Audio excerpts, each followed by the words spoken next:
Hello, welcome to Simple Answers. I'm your host Jason.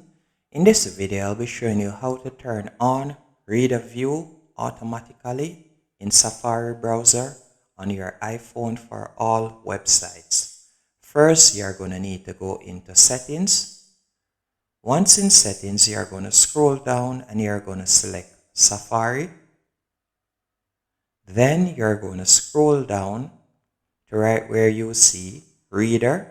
It's right below Settings for Websites. You're going to tap on that.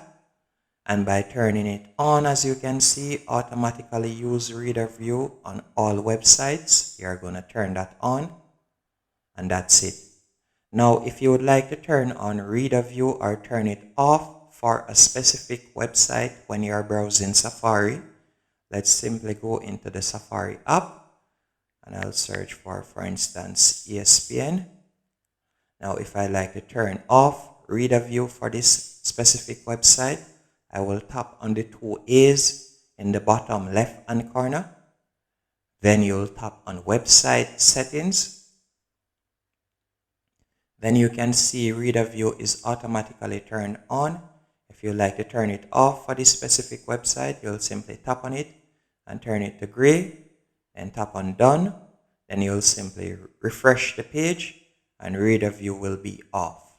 Now, if you like to turn it on for this specific website or for any specific website, you will simply tap on the two A's, tap on Website Settings, then tap on Use Reader View, Reader automatically, then tap on Done, then refresh, and that's it.